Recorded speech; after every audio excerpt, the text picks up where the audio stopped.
Good day and welcome. I'm delighted to have you all here, and especially delighted to have our special guest, Dr. Lorea Martinez. I would like to tell you a little bit about Dr. Lorea Martinez. She is the award-winning founder of the Heart in Mind company, dedicated to helping schools and organizations integrate social emotional learning in their practices, products, and in learning communities.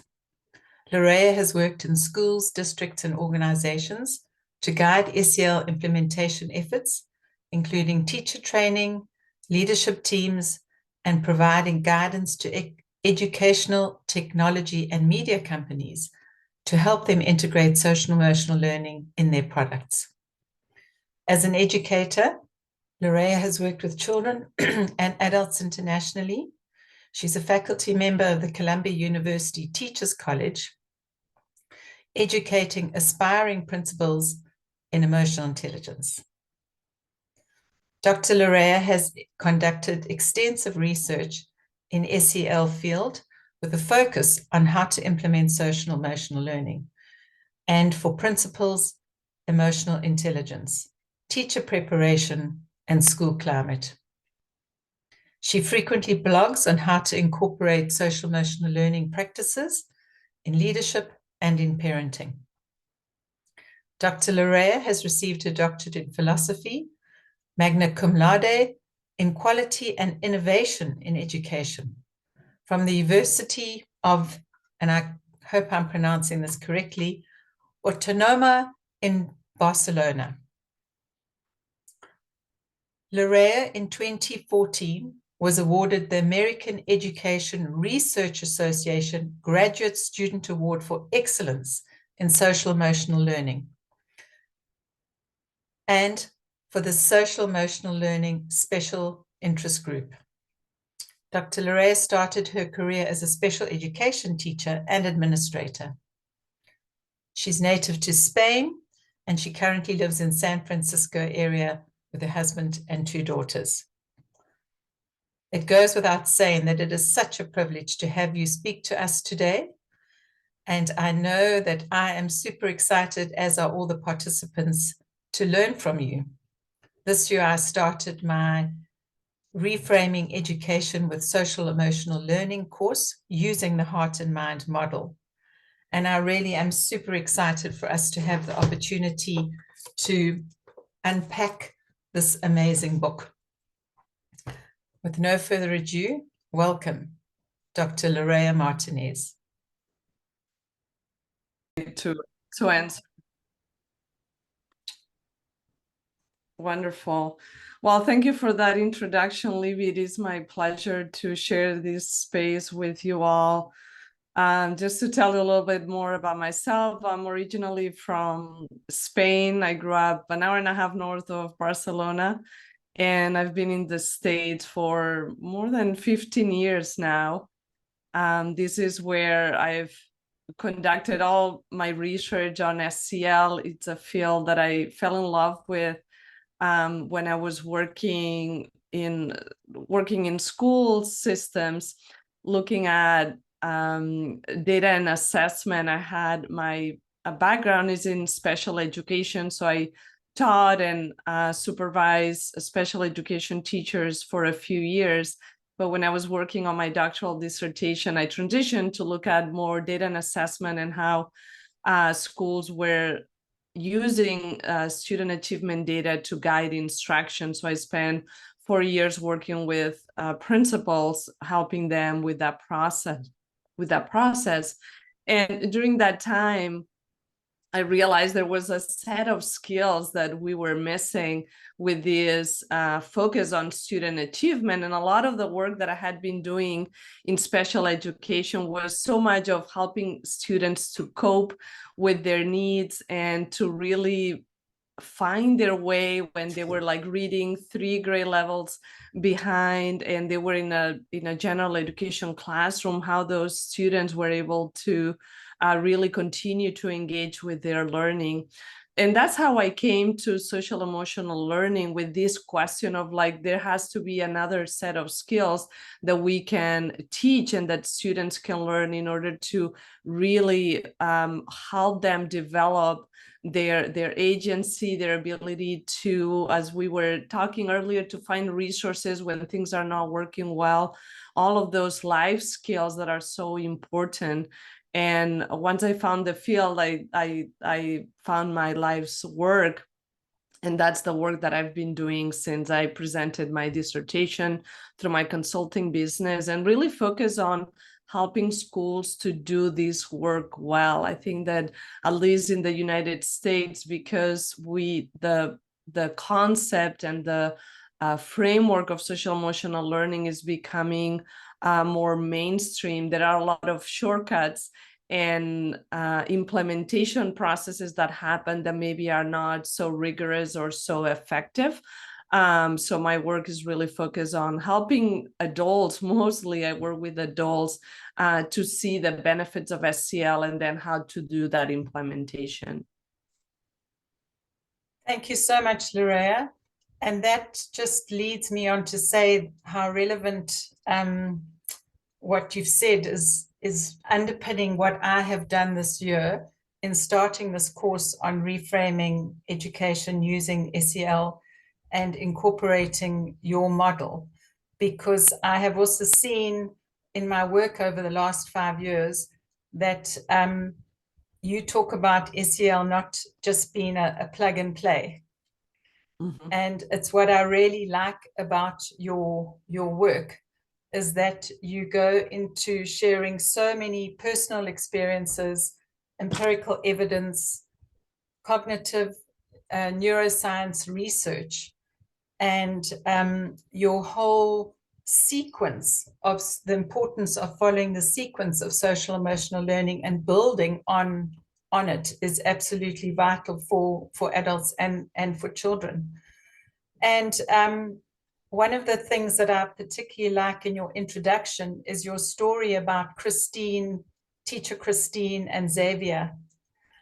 And I just find it very powerful that you started your book that has just got so much incredible content with a story that is so relatable to teachers.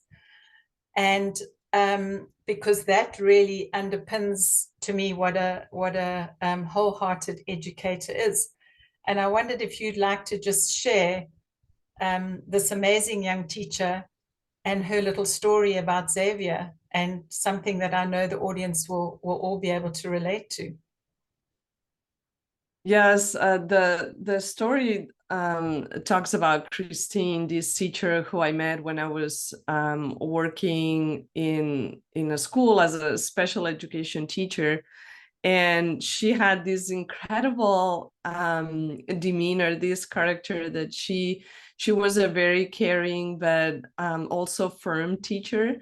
And she had this student, Xavier, who was kind of those students that keep you up at night, that you are continuously thinking about what else can I do? How can I support this student? And the story talks about how Xavier left and had a lot of needs at the school and was there for a short period of time. But he came back after he had graduated, and to talk to Christine, and really talk to her about how important that relationship was for him, that she didn't give up on him, that she really was able to build that connection, that relationship, and that was very meaningful to him, because in his experience, in his schooling, he had experienced adults giving up on him, and to have that adult that was solid in her interactions with him and being caring while acknowledging the needs and while being firm. I think it shows a couple of things. One, the importance of relationships. This is something that not only we know, as any teacher will tell you, that relationship with students is the bridge to learning. And that is supported by research. We know that relationships with adults are actually a protective factor. So kids who come to our classrooms with having experienced adverse childhood experiences or having had adverse childhood experiences, in that when they have that relationship, that's almost like building a foundation where students can stand, and it actually has an impact on their developing brain, because new synapses are created as they are able to have a positive attachment with an adult in a school. So that's one aspect. And I think the story also is important because it shows us as teachers, sometimes we feel like we give and give and give, and we don't always see the results of our work. But truly, I feel like educators are like gardeners, right? Sometimes you are planting the seeds and you have to wait. Sometimes what it feels a long time to see the results, but I think that remembering that our interactions with our students are so key, and also that we might not be able to see those results right away, but that truly what we do as educators is important. It matters so much for our students, even with our hardest students, right? Our students that keep us up at night. Every interaction is an opportunity for connection, and that's something that in the work of SEL is very essential. Lorea, you speak about the path to grow hearts in our schools. And in your doctorate dissertation, you investigated how teachers' practices, once they started implementing social emotional learning, how they changed. And you also talk about how you observed the transformation within yourself when you started these practices.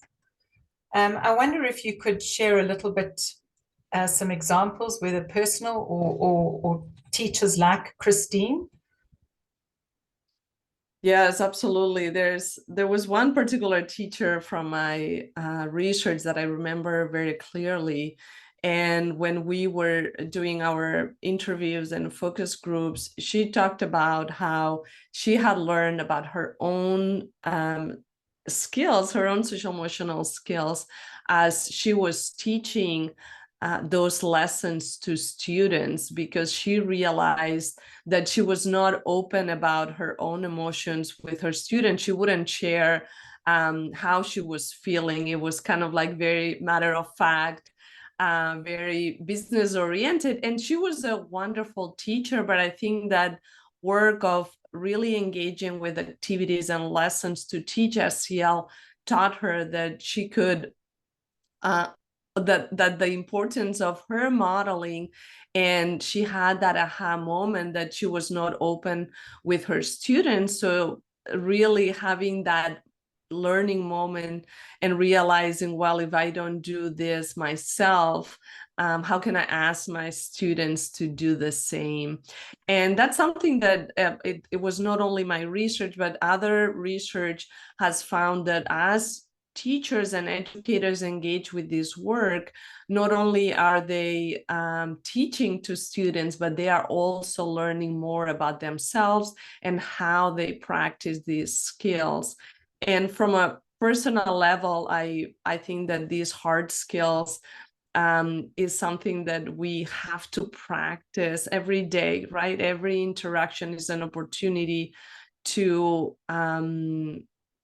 really engage with this work in an intentional way. I think that the intention is key here, because we all have this ability to connect with our emotions or to apply empathy, to show empathy towards others. But it is the fact that we are doing this work as a practice. And I often talk about this is if you are training to do a race, for example, you wouldn't expect to show up on race day and be able to do your best performance without training, because you have to build your stamina, you have to build your speed, you have to check your mileage, all of those aspects. And the same goes for our hard skills. If we want to develop them and really bring them to life in our daily duties as educators, we have to build the time and the space to practice them and have routines and things that we do on a daily basis in order to remember that this is part of being human, right? To paying attention to our emotions, how we interact, not only with others, but also with ourselves. And I think that when we create that space, we have more clarity about who we are as educators, and really making I would say, the hard choices of being authentic in the classroom. I believe that sometimes this SEL work, it goes against the current, and it goes a little bit against what we are told we need to do in the classroom. And I believe it creates this beautiful space where we can go into deep reflection about what it means to be an educator, and also what are the hopes and dreams we have for our students. And that's the place where the important work happens, when we have that self-reflection and that intentional practice. Absolutely. And it so resonates with me how, unless we as educators do the work on ourselves first, it's very difficult to bring and model and practice those skills with the children.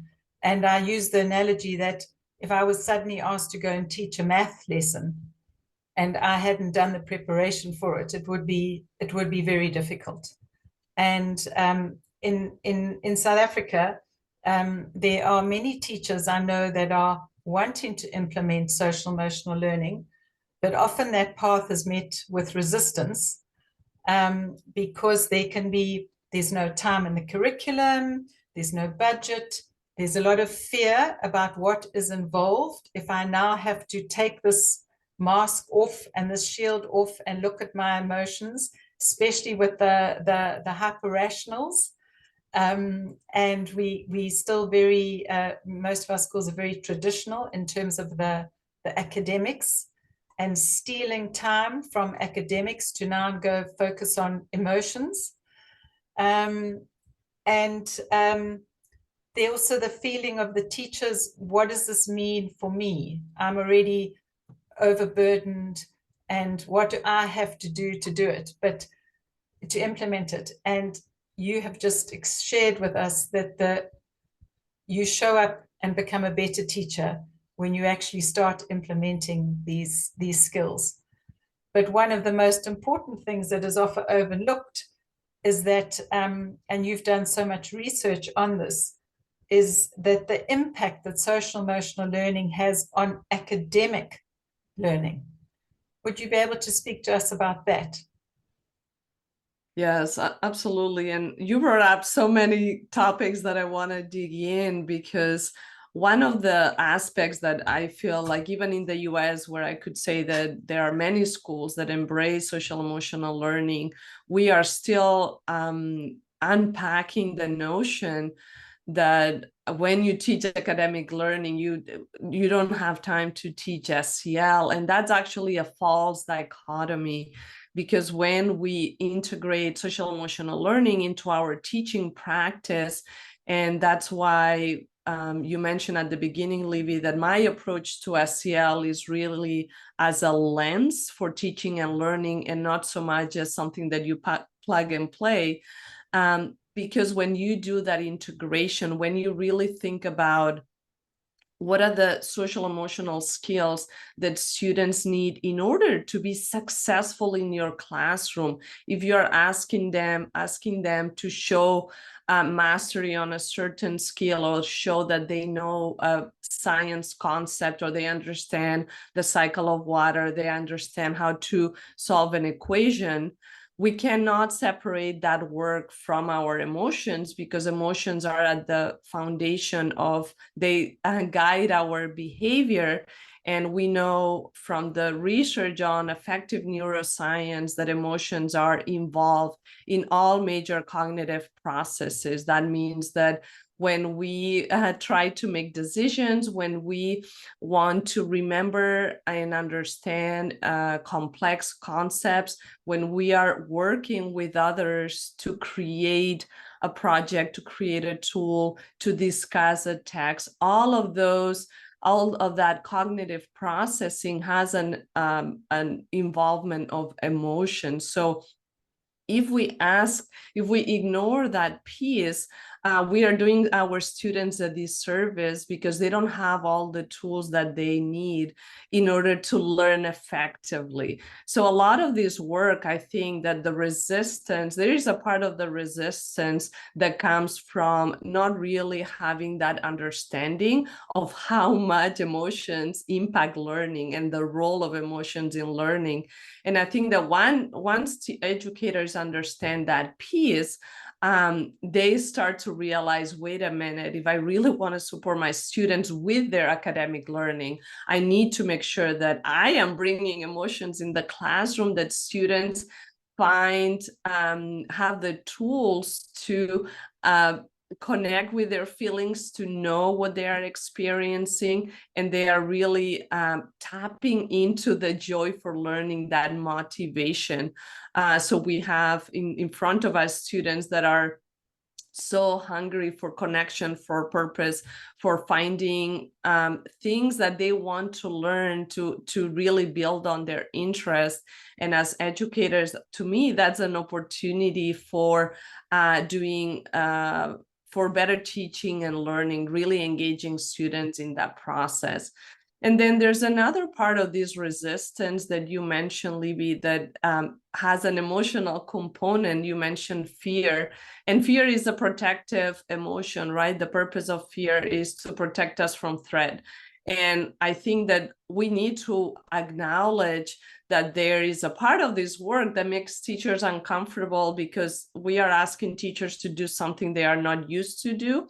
We are asking them to be innovators and to try new things. So the schools that I've worked with that are the most successful, I would say, with this work are the ones that are not trying to find like the perfect answer or the perfect approach to SEL, but that really they see it as a process of continuous improvement, where you can try with your students 1, 2, 3 activities, see what happens, right? Collect some data, observe what's happening with your students. And then if something didn't work well, to try again, right? To give yourself permission to do it with the goal of learning while you are teaching these concepts and these skills, versus reaching a perfect destination. I think one of the things that makes us great as educators is we have really high expectations for our own behavior, but sometimes that can get in the way of innovation, because we want to be so good that we don't allow ourselves to make mistakes. And anytime you try something new, you are gonna find yourself feeling uncomfortable or unsure. And that's a place that we can acknowledge that that's going to be part of the process. And I think when teachers see this work as, oh, this is something I'm going to try and I'm going to see how it works, I think that creates a little more space for breathing, where educators can feel like, okay, I can try and I can observe and I can try again if it doesn't work, really making sure that it's supporting students, and at the same time where teachers can feel like they are bringing their own voice, where they are not just implementing what somebody else has done. That is very powerful, and it resonates with me, because they say you teach best what you most need to know. So I got into emotional intelligence and then social emotional learning out of my own desire to learn more. And I went to boarding school at the age of 6, and really was one of those, in this country, we have diverse cultures, and many of us were raised where we had to leave emotions at the door. And so as a little person and really well into my teens and even into training college, was very overwhelmed and felt guilty and shame and all sorts of things about these strong emotions that I didn't know how to deal with. And you don't know what you don't know. And when you know better, you can do better. And why were we not taught these skills in our schooling? And why were we not taught them in our training at university? And that led me to then go and study through 6 seconds. And like you, I found my purpose and goal. And one of the things I do we started this year when we did our course, is we started with the 6-week mental fitness positive intelligence course. So it gave us the ladies that, why is it repeating back? Sorry. Somebody got something on? Can you hear me all right? It's just echoing. Is that okay? So the teachers that have been on this course, we now have an understanding, positive intelligence, I say it's EQ on steroids, because it breaks down all those judge and the saboteurs in our head that are holding us back from reaching our potential and fulfillment. And I think when schools can offer some sort of training, EQ training, where it helps teachers to look at themselves, whether it's an assessment or some sort of course, before they actually can step into the classroom with the confidence and the curiosity and the innovation to sort of start the program, that will help them enormously. You spoke about some of the little things that teachers can do. And I know in your book, you talk about one of the teachers just in terms of her daily greeting. And I think the routine is just so important, that morning meeting, I think you call it in your book. We might call it a ring in our South African pre-primary, but how it can be done throughout the schools. Would you like to just mention the importance of that first morning connection, as opposed to just sit down at your desk and open your book, we're going to have a spelling test? Yes, absolutely. Morning meetings can take many forms, and it's really a time to welcome students to the classroom and prepare the brain for learning. So if you as an adult, even thinking about your own process, we go through a routine, and even in days when we feel like we are energetic, there is a benefit to create some space to ground yourself in the moment, right? And that's why sure, Libby, you do this too. When I start my professional development with adults, we always take some time at the beginning before we engage in the content to welcome each other, to check in with each other. Might be a moment for doing some mindfulness. It may be a moment to just greet each other, to reflect on a question, some kind of activity that is gonna make sure that you are ready, you are present, and you have an intention, something that you want to enact as you are engaging with the learning. For students, it's the same. We have students that come into our classrooms. We don't know how their morning was.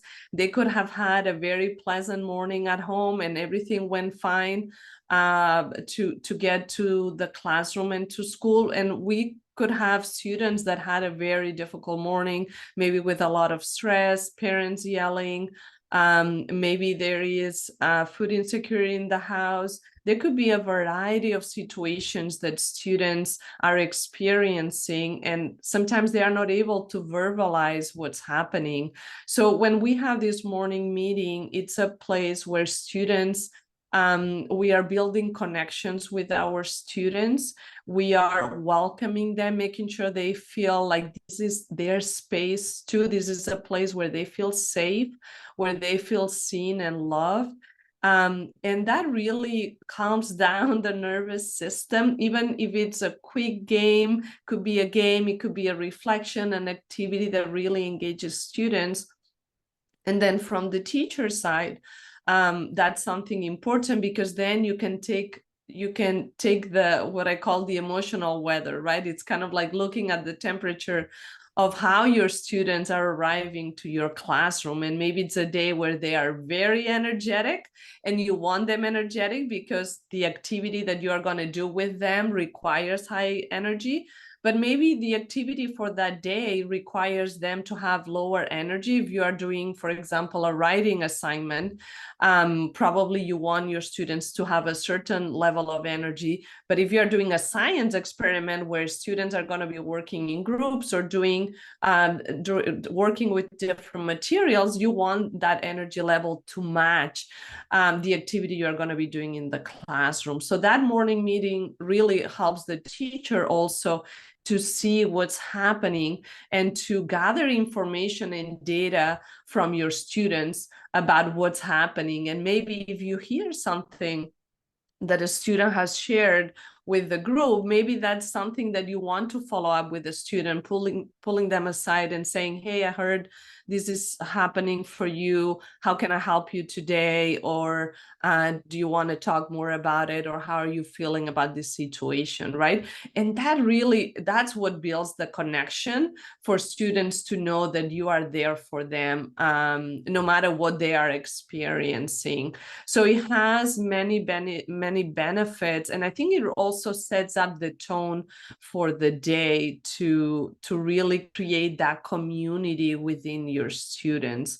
And if you do that routinely, then students know that after the morning meeting, then it starts the work of learning, right? And they can be more focused and more engaged with the activity. If after your morning meeting, you do your mini lesson and students have to listen to instructions, their brains are going to be ready for those instructions, because you have built that connection first instead of just going, straight into business. Thank you, Lorea. I think that's something that is just absolutely vital, and also for teachers at the beginning of a staff meeting. It's so often just business as usual, as opposed to maybe seeing that your colleague is actually having a bad day and not having the opportunity to engage and connect. Yeah. Yes. My next question. You speak about, which you have touched on. You write that social emotional learning is a reciprocal process. And you say the social emotional competencies of the adults in the building matter. What would your advice be to our participants here today? We've spoken quite a lot about the children, the importance of teachers learning to be comfortable. What would be a tip to help us scratch below the surface so that we can engage with heads of departments or principals about the importance of the emotional climate within the building? Yes, I would say that one of the most powerful lessons, and I think the hardest to learn, is that all emotions are valid and that emotions are data. I think that's at the core and the foundation of emotional intelligence, of developing these hard skills. And it's not an easy ask, because it really goes against, as you were describing, Libby, what most of us were taught growing up, or were not taught at all. And that's a lesson that we probably learn from trial and error, and making a lot of errors as adults. And I think because teaching is an emotional practice, teaching is a stressful job, and there are certain aspects of our job as educators that we cannot control, in terms of our teaching standards, what's our schedule, when, our principal is going to come to give us an extra assignment. There are certain things of our daily jobs that we cannot control. But what we can do as educators is really make sure that we are intentionally, again, that word of intention, to pay attention to how we are feeling. What we are seeing in the US a lot is after the pandemic, we see a heightened level of stress in our teaching force. Educators are feeling really burned out. And there is a part of this that as individuals we can do, and that's really developing our hard skills to really pay attention to how we feel, and to approach those feelings with curiosity and being able ourselves for the day of teaching, but with that acknowledgement of how I'm arriving in the classroom. Because we know also from research that the emotions, when teachers are experiencing high levels of stress, that also impacts the emotional weather in the classroom, because emotions are contagious. So our students really sense how we feel, even if we are saying different words. The energy we carry, how we carry our bodies, our facial expressions, our students are reading and sensing all those signals. So from that perspective, making sure that we are connecting with ourselves and using our calming and connecting strategies in order to arrive to the classroom in the best possible way. But I also want to highlight that this is not only an individual process, that really it is a collective responsibility when we are thinking about school design and how schools operate, that we need to pay attention to what are the working conditions of the adults, what are the conditions that we create in schools for those adults serving children. And I think more and more we are acknowledging not only the whole child, but also the whole person in our systems, because the teacher has such a big role in the well-being of the student and their performance, that we cannot ignore that there are certain things at a systems level that need to happen for educators to be able to do their best work. So it needs to be like a dual approach, where we are helping educators develop the hard skills, and at the same time we're looking at what are the conditions and what are the things that are making teachers work so hard at this point in time. Lorea, I'd like to now move on to your book for those ladies that haven't seen it. And there is just so much that I love about your book. And the fact that you have chosen HEART, the acronym HEART, and the words that you use are verbs. I love that. So you have honor, you have elect, you have apply, you have reignite, you have transform. And I want to make you host now so that you can share your slide. And if you could pop that up so that you can go through your heart and mind with us. Absolutely. Because I know everybody's going to be very excited to hear what you have to share with us here. Can you see my screen? Yes, we can. Up? Yeah. Perfect. Yeah, so just a little bit about creating a framework. So when I was writing the book, I had been consulting and helping schools with SEL implementation for several years. And I realized that I felt like there was a need for a framework that was very teacher-friendly, something that was not education jargon, but something easy to understand, and that would really show for each one of the skills, what is the action, what is what is it that you have to do in order to practice that skill? So that's how Heart in Mind was born. And I love this idea of teaching with the heart in mind, because it really plays with the words of trying, again, like using this concept and this framework as a lens for teaching and learning, not only as a program or as a lesson that you teach, but really as a framework that you can use to think about and reflect on your teaching. So as you can see here, HEART is an acronym that defines 5 essential social emotional skills, starting with honor your emotions.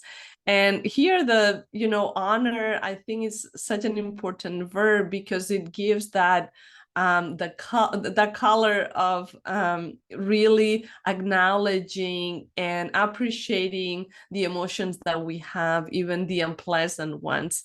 So in this work, we don't talk about negative or positive emotions. We might talk about big emotions, small emotions, or uncomfortable emotions versus more pleasant emotions. But really, the fact that it is honoring your emotions means that we are approaching emotions as data, as information, and really taking the time to understand why we feel that way.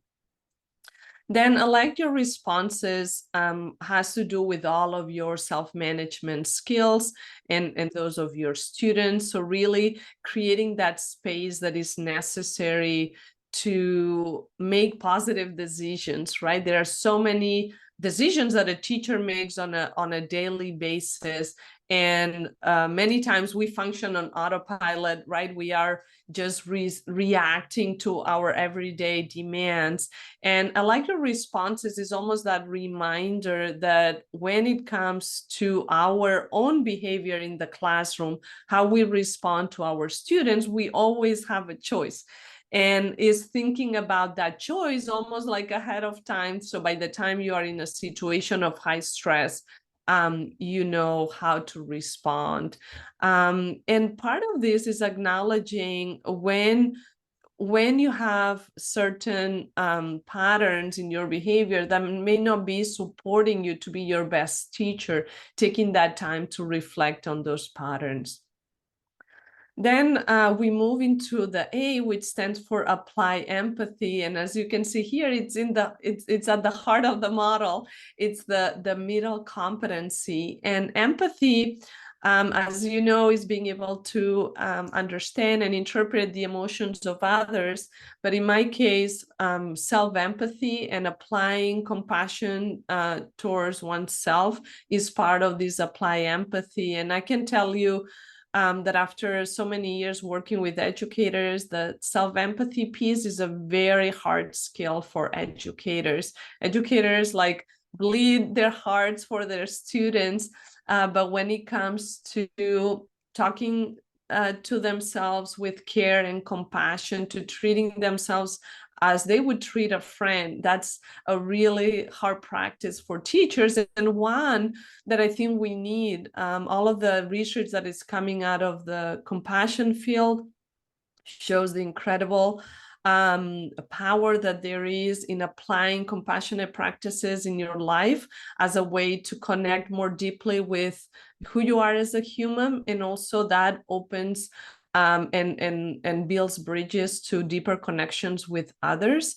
A lot of the situations in which we are, there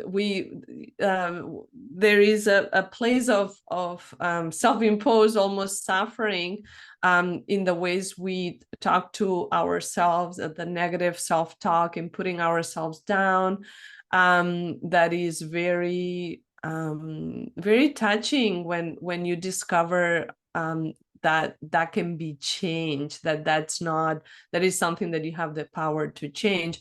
And just to stop there for a minute, I'll tell you a brief story that I think it's included in the book. But some time ago, I was doing a workshop with teachers, and I asked them to write on a piece of paper to think about the last time they made a mistake. and what was their internal dialogue, what they told themselves when they made that mistake. So the participants wrote that on a piece of paper. And then I said, okay, so now exchange your card with a different participant.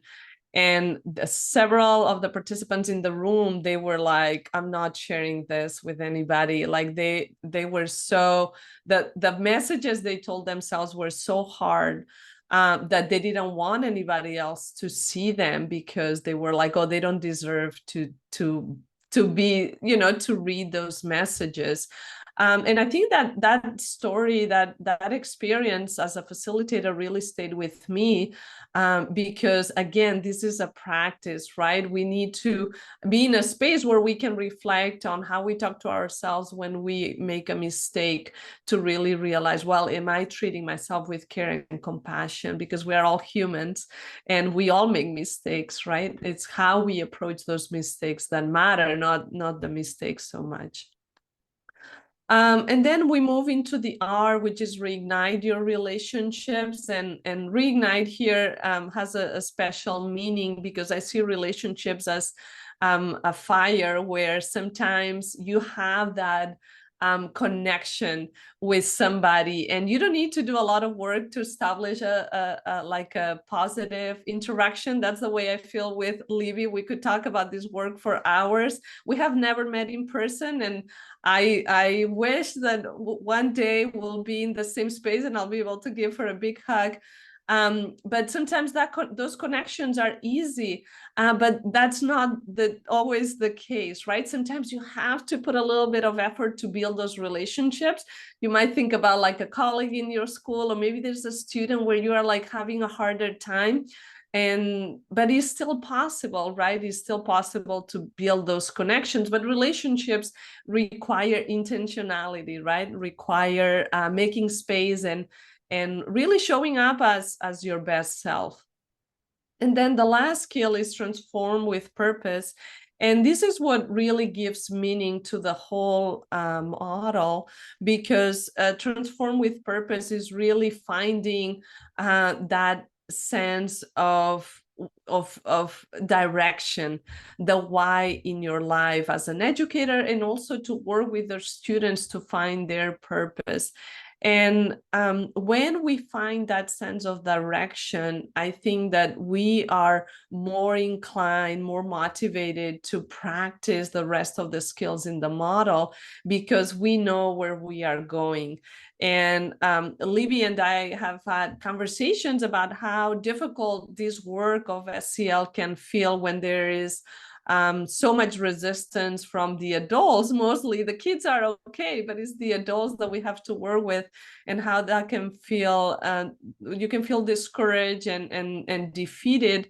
But if you have that sense of purpose, of clarity about what you do and why, that is the motivation, the aspect, the compass that can guide your work. And I think that with educators, we have to revisit that sense of purpose on a regular basis, because our sense of purpose changes, right? As we have more experience, maybe we change schools, or we move from where we live. There are many life circumstances that will help us to develop and change our sense of purpose. So it's something that we have to, again, practice, to make sure that we spend some time thinking about what is it that moves me? Why do I get up in the morning and I go face the day, and then acting on it, right? Aligning our decisions and how we approach life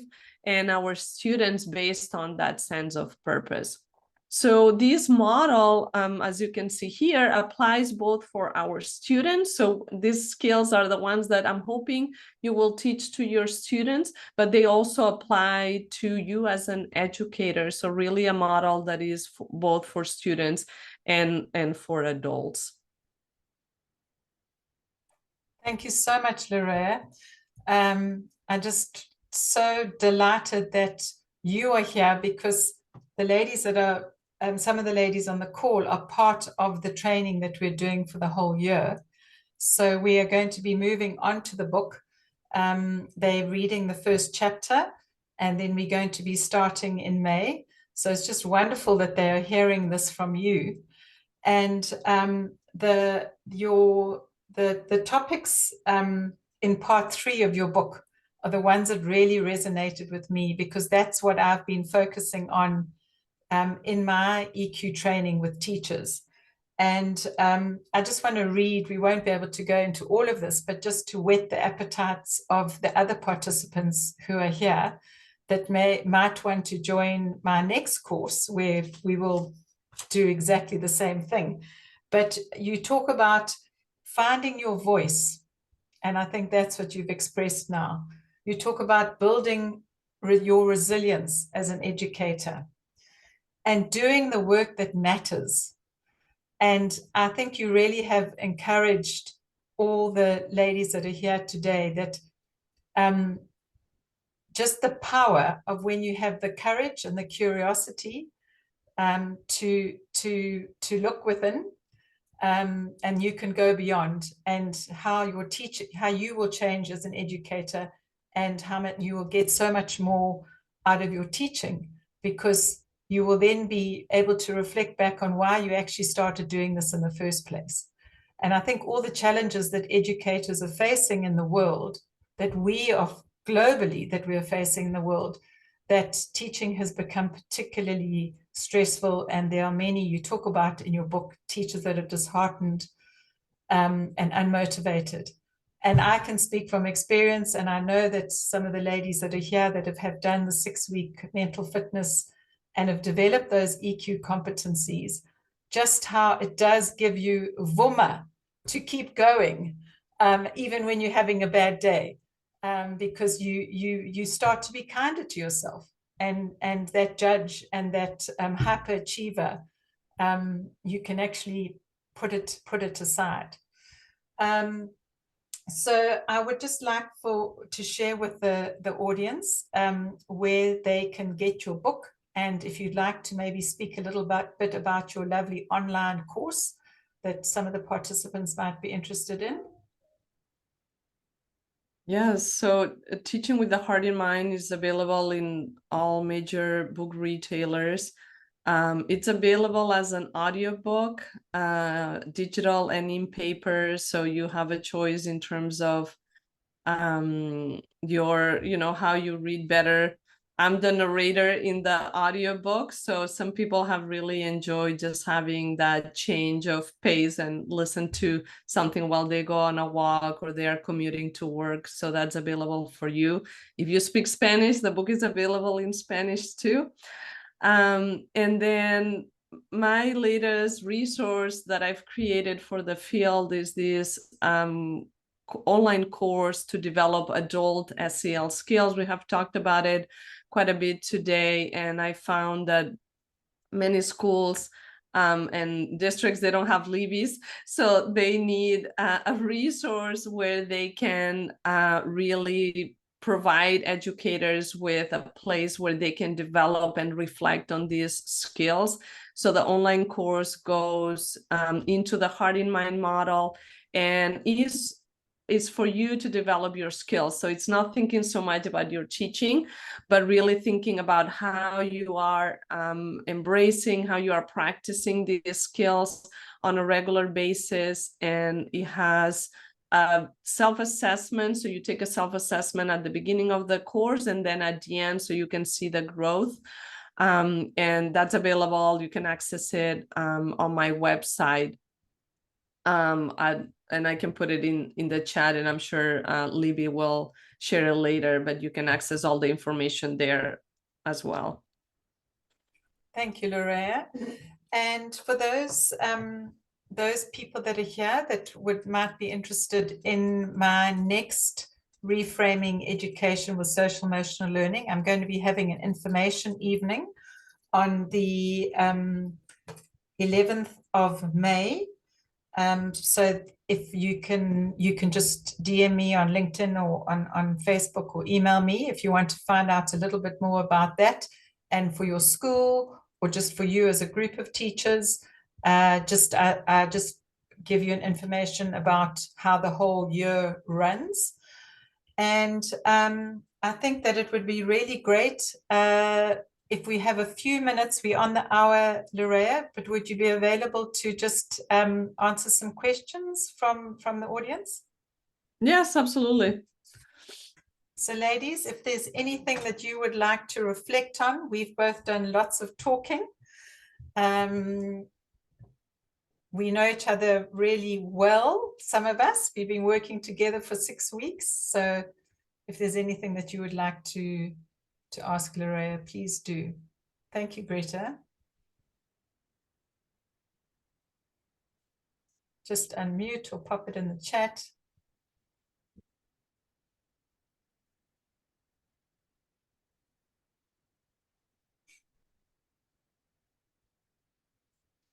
Kiara and Taryn, you work with higher education. They both are at a university, and Lorea is also working with university students. So I don't know, Taryn and Kiara, whether you would like to ask anything pertaining to adult education with your teacher training.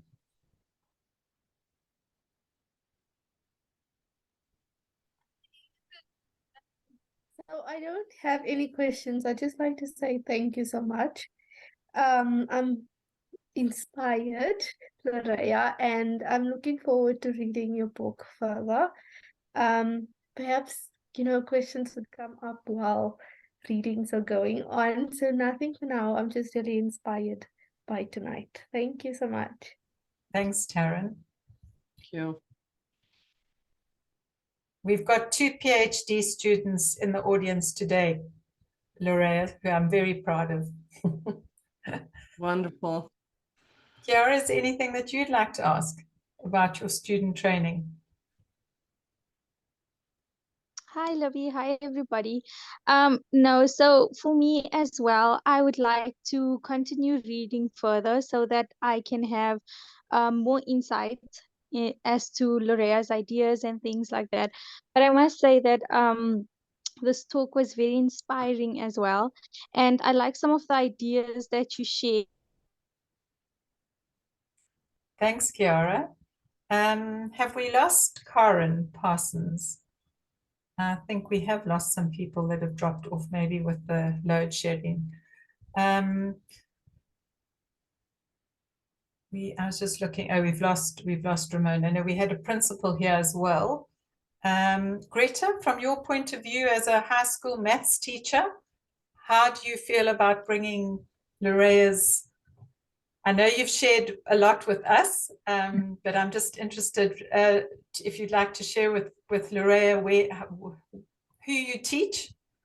So I teach high school students, but I actually what I most want to do after tonight is a ring in the morning, which is not really with my maths class, but more with my sort of homeroom type class. I have an idea popping in my head of doing a ring with the older kids and how are you doing, how's your morning been, that kind of thing, just to discharge some of that emotion before teaching. So yeah, that's my idea from today. Thanks so much. Thanks, Greta. Sarah, are you on maternity leave? Are you teaching? Are you back teaching?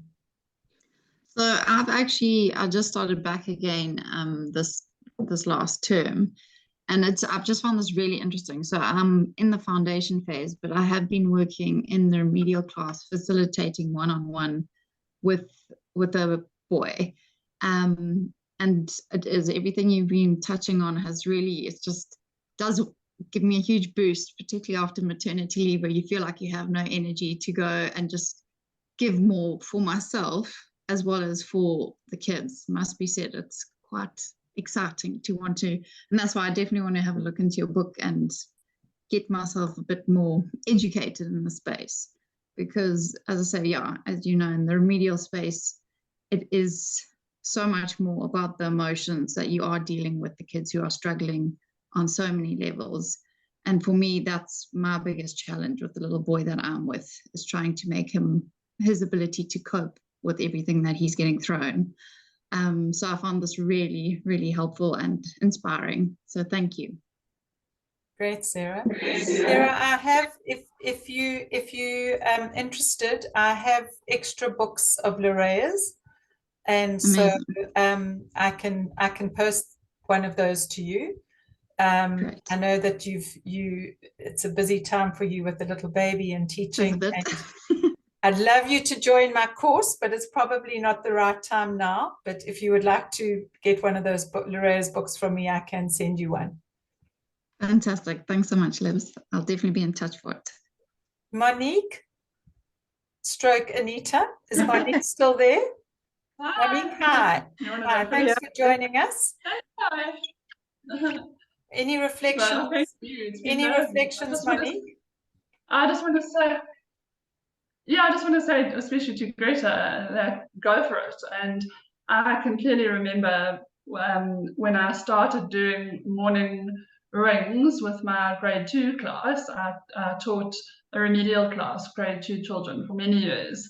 And just implementing that idea was phenomenal. The impact that it had on every single day, on the climate of the group of children, their empathy levels for each other, and like you say, their readiness to learn. They were so happy and ready to listen, you know, as opposed to morning class, right, take out your pencils, we're going to start writing now. You know, they just eventually, it was time to start, and I would turn around and they'd all be in a circle. So I could never not do it because I didn't have that option. They would be in the circle ready to go for the day. And, it, you know, sometimes you are rushed and you're pressed for time, but it doesn't have to take long at all. And then we did a temperature gauge, so that we just used to go around the circle and they would show me their thumbs. Some of them didn't want to talk and some did. So they would show their thumbs, thumbs up, thumbs down, thumbs somewhere in the middle. And each one would have a turn to show us their thumb. And if they wanted to explain why they were feeling the way they were feeling, they could. And if they didn't want to explain, they didn't have to. And if they wanted to come and tell me quietly on my own later in the day, then they could also do that. But just amazing what they do share, and what you learn about them that you would otherwise never have known. If you don't give them that opportunity to share, that some of them just don't ever come forward and tell you what's on their heart and what they need to know.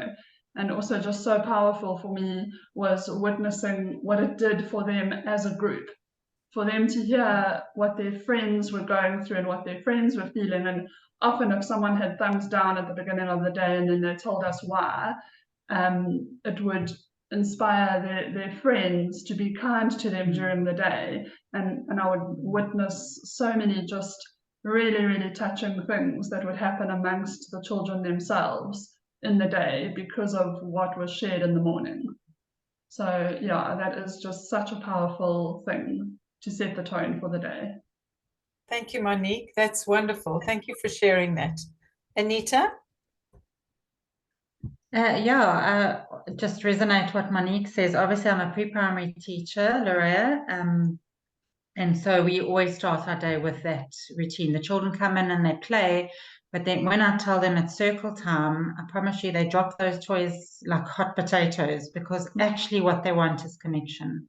So as much as they love the toys and playing with the toys in that space and that time, they actually want connection. And often they will say what they're feeling, but it's not necessarily the correct word. Like they'll say they're sad, but when they explain what's making them feel sad, they're actually angry. Or so we can start talking, you know, we start talking about different words for our emotions. And today it was a funny one because the new word that came up was disgusting.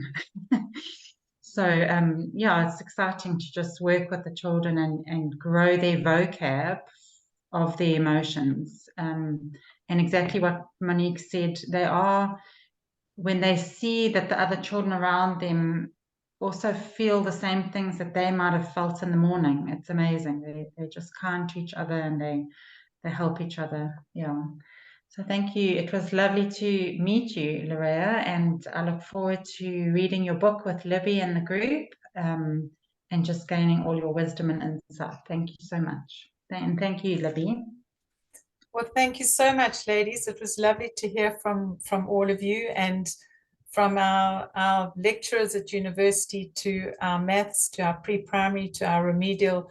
I think we just covered we should just start a school, our own school, our own social emotional learning school, the first one in South Africa, and go all the way to tertiary. Lorea, it just leaves me to say thank you very much. I just so appreciate you giving up your time.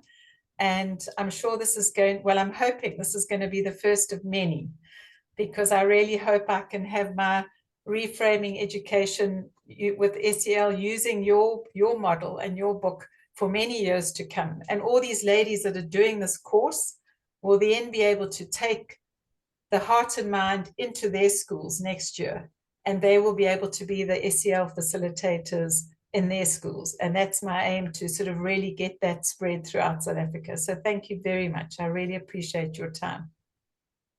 Well, thank you, Libby, for the invitation and for all the work that you are doing to support teachers, and for all of you, all your stories. That's why I do this work. So to hear those stories and to really see that there is an impact in the work that we do, I think that this work is so worth it. Like, our kids deserve us to be courageous and to really push forward with the things that we know are important. So I want to encourage you to do what you can from where you are, based on your possibilities, and to document, to share with others, to share your stories, because they really matter, and they are important. So thank you. My appreciation for you as well. Thank you, Lorea. Bless you. And thank you, everybody. Thank you for being here. And I will. Thank you. That was great. Thank you very much. And Lorea, enjoy the rest of your day. I know you're in San Francisco. You've got a whole day ahead. But for the rest of the teachers, they must get to bed. Thank you very much, everybody. We'll see you soon. Thank you, Libby. Thank you, Look after Lorea. yourselves. Thank you. Bye-bye. Take care. Bye. Bye now.